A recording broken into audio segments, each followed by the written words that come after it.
I'm Tisha Bader, and in the news, the decision of an Argentine court to dismiss allegations that former President of Argentina, Cristina Fernández de Kirchner, tried to cover up Iran's role in the 1994 terrorist attack at the Jewish Center in Buenos Aires, AMIA. It is believed that Iran was behind the attack, which was carried out by Lebanese terror group Hezbollah. 85 people were killed in the bombing and hundreds hurt. To discuss the case, its dismissal, as well as to talk about Jewish-Latino relations, is Dina Siegel Vann. Dina is director of the American Jewish Committee's Arthur and Rochelle Belfer Institute for Latino and Latin American Affairs. She previously served as UN and Latin American Affairs Director for B'nai B'rith International. And before that, she served as Political Affairs Director for the Mexican Jewish community before she immigrated to the US in 1997 from Mexico. Dina, thank you so much for joining us here on JBS. My pleasure, Tisha. Thank you for having me. Thank you. So let's begin with the AMIA bombing itself. This was on July the 18th of 1994. What do you remember from hearing about that, or where were you when this happened? Of course. I was in Mexico City. As you mentioned, I was head of political affairs for the Jewish community there.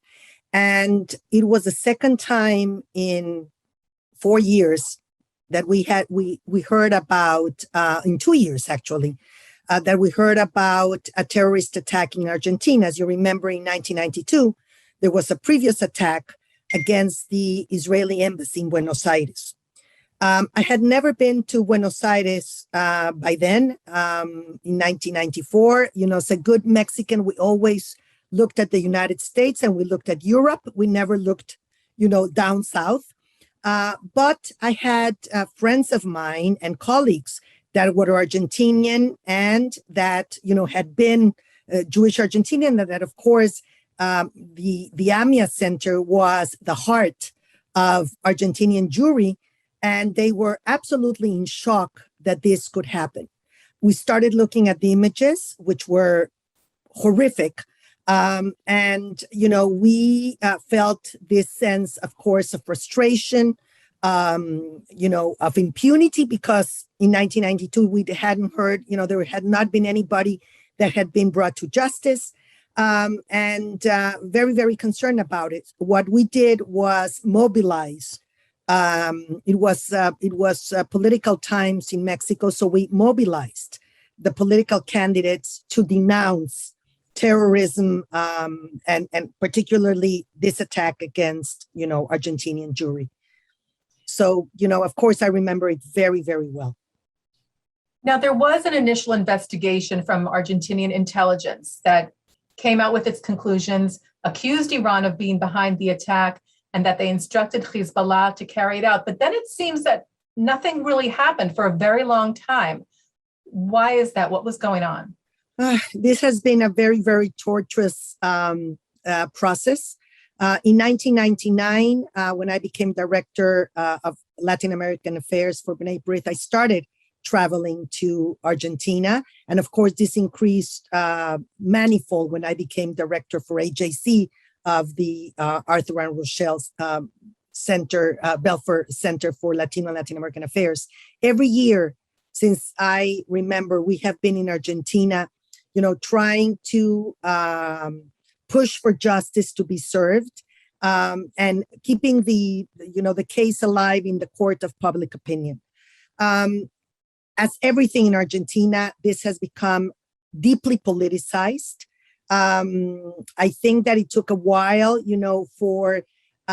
for civil society and for the government to understand the horrific, beyond the loss in life and everything else, what was at stake and has been at stake for this many years is Argentina's reputation as a serious, as a democratic, as a law-abiding type of country, as a country that will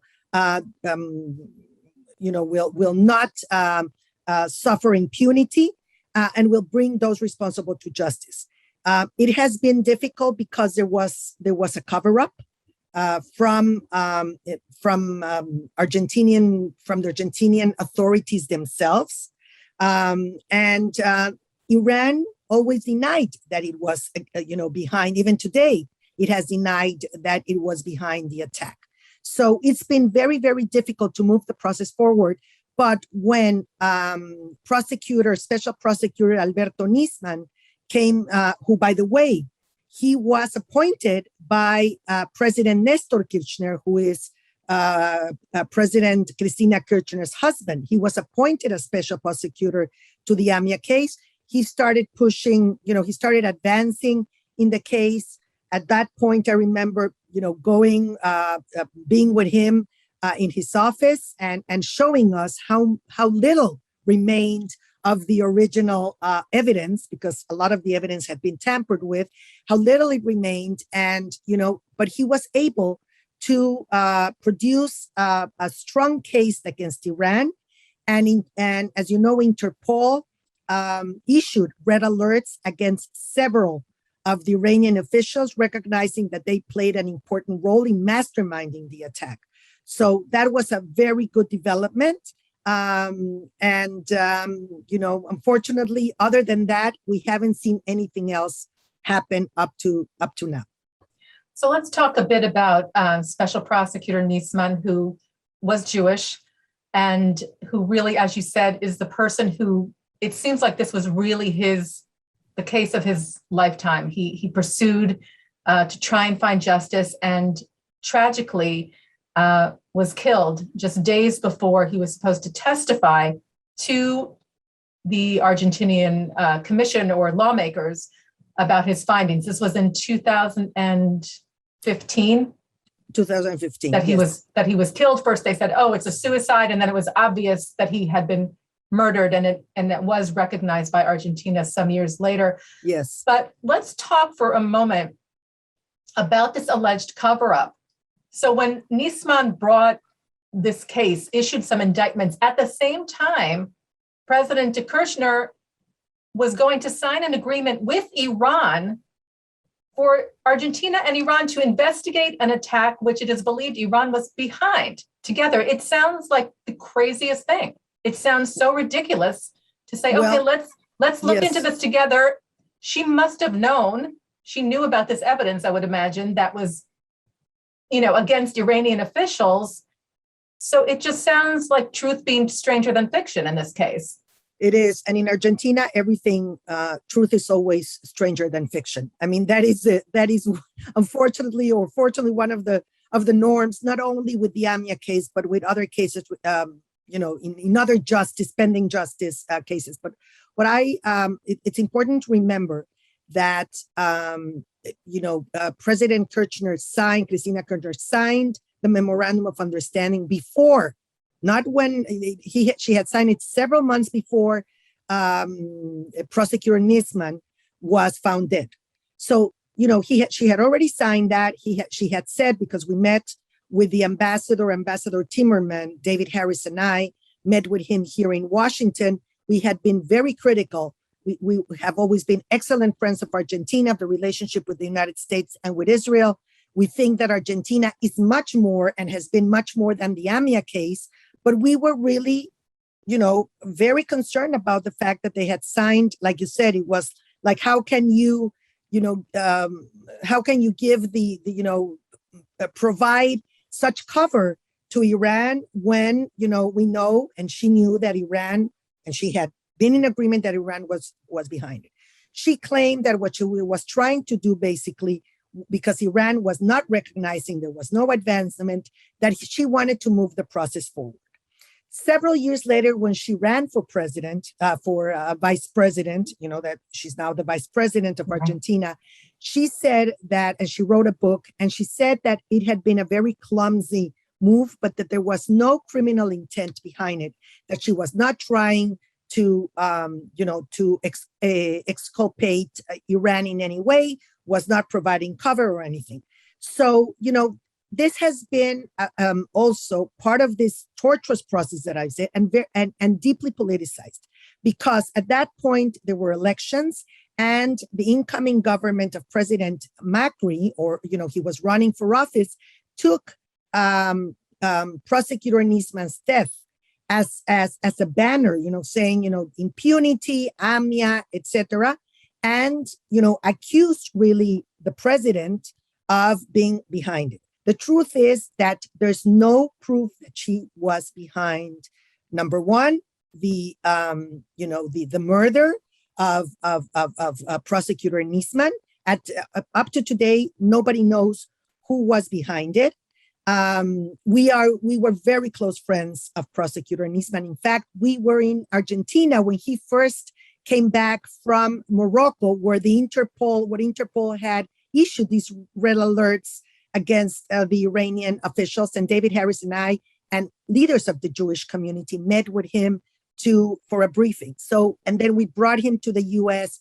and we started really, trying to bring the issue to bring it up in the radar screen of U.S. officials, etc. So it's not clear really what's behind this. I mean, to say that that we know exactly what happened, that the president might have been behind it, or it would be, that's why Argentinian justice decided to drop or to close the case, because they couldn't find enough evidence to accuse her of criminal intent, or even of some people say of treason. That up to today it's not present. So what do you think? What is the significance of the fact that they have now dismissed the case? What happens to this pursuit of the truth, to this pursuit of justice for those 85 victims? What's next, if anything? To be very honest with you, I'm very pessimistic. I'm very pessimistic because I do think that there's no political forces in the country that can, there's no one that can claim total innocence. Let me put it like this. It's Argentinian institutions. It's not only, it's the Argentinian state. It's not one party over the other. And that's one of the problems of Argentina, that you have this thing called la grieta, the gap, the fracture, where you see the world either from one side or from the other side. And cases like this have suffered because of that. It's the Argentinian state that has been at fault for not advancing the cause of justice. And, we want to believe that there's the political willingness, but at this point, there's very little that can be done. But, we don't see clearly. We don't see clearly. And with Iran, of course, nothing is going to happen unless, there's a new government in Iran, or there's a miracle and they recognize that was the case. That's not going to happen. At the same time, Argentina recognized Hezbollah as a terrorist organization, which I think was a very good gesture, and a very good instrument to make sure that it doesn't happen again, that you can prevent activities from this terrorist group in the country, especially in the tri-border area shared by Brazil, Argentina, and Paraguay, which, many people think that that's where it was masterminded and some of the resources came from there, and it's a place of terrorist activity. But other than that, I honestly don't see, the Jewish community has pushed every time, every year. I've been in many of the incredibly moving ceremonies that AMIA, puts together, where you have thousands of people, coming and remembering those who died, the families and beyond. And they have used, the whole issue of memory in very creative ways to remind Argentinian society that this is a societal problem, that what happened in Argentina was not against the Jewish community. It had a much broader type of scope. And that therefore, we should remember, we should learn from it, and we should make everything we can to prevent it from happening again. So when you say it wasn't against the Jewish community, how do you mean that? I mean, the target was the Jewish Community Center. Of course. But the Jewish community is part of Argentinian. They're Argentinian citizens.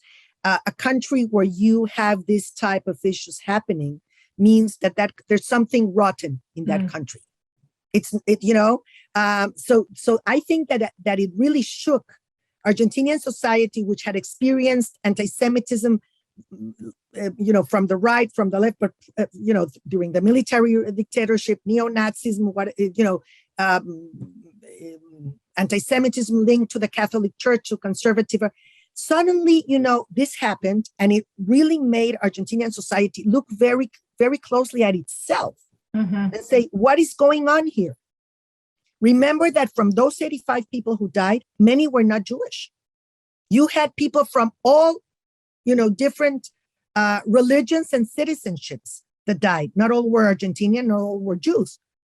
So, it was a reminder that terrorism doesn't respect borders, doesn't respect faith, and we have to fight it together. Intolerance, terrorism, anti-Semitism, all prejudice has to be addressed by society together, without distinction, without any distinction. So Absolutely. That's what I mean by it. Yeah, no, absolutely. And what you bring to mind when you were speaking, I was remembering the images after Nisman was murdered of the people of Argentina from all walks of life coming together, holding posters of him saying, "Yo soy Nisman, I am Alberto Nisman." And it was so moving to see that. And I think what you're saying is that, there's a big distinction between the people of Argentina and those people who are trying to do what's right, and then the politics, which, as you say, kind of infest other. Exactly. So hopefully, I don't know how much, as I said, but I think that, they have turned, the Jewish community has turned this horrible, horribly traumatic experience into, as Jews always do, into a learning experience, into something that you can share, into, articulating of memory, and, creating solidarity, and, trying to really bring out of it something positive for the future. So speaking of that, let's talk a little bit about the work that you do every day as the American Jewish Committee's Director of Latin American Affairs. What does that mean? What are some of the things that you're involved in? And what do you want us to know about the connection between the Latino community and the Jewish community? Of course. Well, I have to say that our institute is quite unique in the Jewish world. It was founded 15 years ago. AJC has been working with Latin America for a very long time. The Jewish communities, it's 500,000 Jews. Maybe several years ago, not maybe, for sure, there were several hundred thousands, of Latin American Jews that live there. Many Argentinian, Uruguayan, Chilean Jews, emigrated to Israel when it was established. Deeply Zionistic communities. And there's been, different movements or different developments throughout the years that have made many members of the communities, including myself as a Mexican Jew, immigrate to the United States. So what AJC is trying to do with this institute is address the Latino universe writ large, which means, on one hand, build coalitions between the U.S. Jewish community and the Latino communities in the United States, which now are more than 63 million and growing. We are 17 Latina, we're 17% of the population. And in 20 years, we're going to be 25% of the population. What does that mean for the Jewish community? What does it mean for our country, for the U.S. Jewish community? What does it mean for the Jewish agenda? I mean, this is something that, and for other issues that are not on the Jewish agenda, but that are of great importance to American Jews.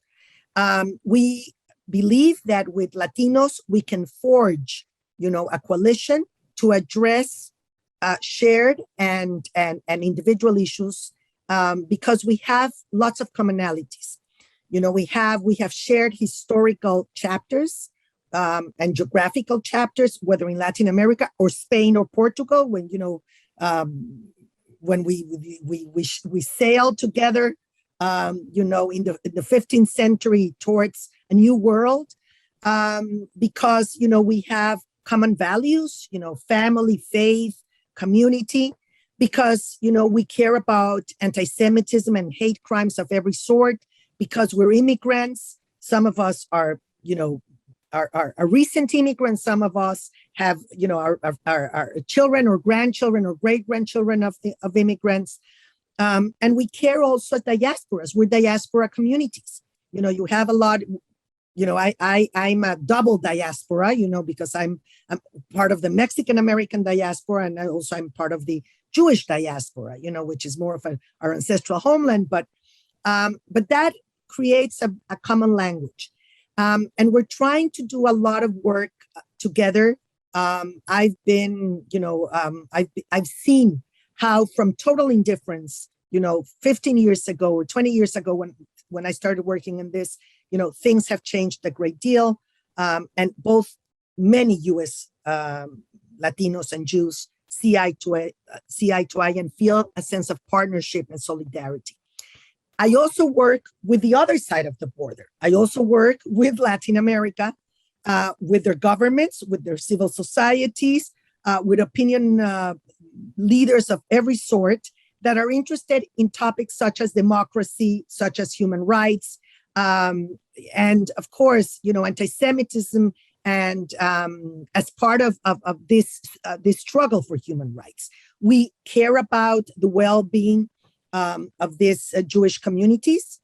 We were, I don't know if you're aware, but we were very much instrumental in the OAS creating the position of OAS commissioner to monitor and combat anti-Semitism in Latin America. That happened during AJC's Global Forum by the Secretary General of the OAS. And just a week ago, he appointed Fernando Lottenberg, a very, very well-known Brazilian Jewish leader, lawyer, constitutional lawyer. He's going to be the first commissioner to monitor and combat anti-Semitism, the same as Deborah Lipstadt or Erwin Cutler in Canada or in the European Union. So, we're trying, and of course, Israel is very instrumental in what we're doing.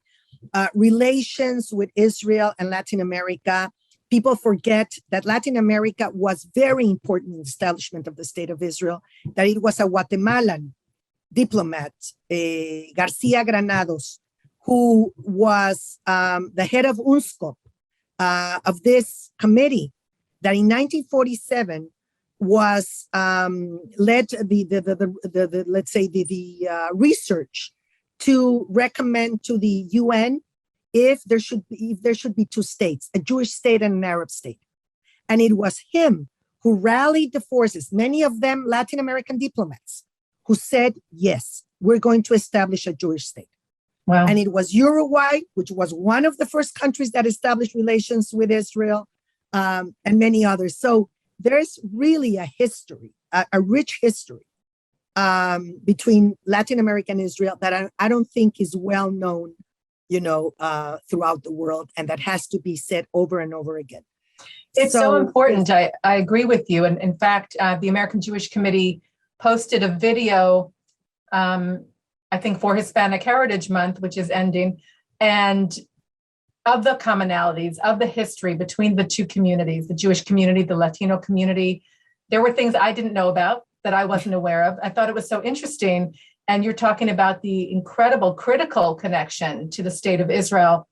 So I think it's so important to recognize these things, talk about these things, not just for our general information, but remind us that we really have more in common with other communities than we realize, than we think about. And just, as human beings around the world, it sounds perhaps cliche, but it really is true. And I think the work that you're doing is helping to shed light on that. Thank you. Yeah, absolutely. I think that is the case, but there's also a pragmatical dimension, a self-interest here. we cannot do it on our own. Right. We are a tiny minority. You know, we can be now, what are we, 16 million around the world? I think we're 16 million around the world. You know, the Jewish community in the US is 6 million, in a country of 320 million. How can we advance our agenda by ourselves? We need others to do it. And therefore, you know, we have to be strategic, we have to be deliberate, we have to really identify where the opportunities lie.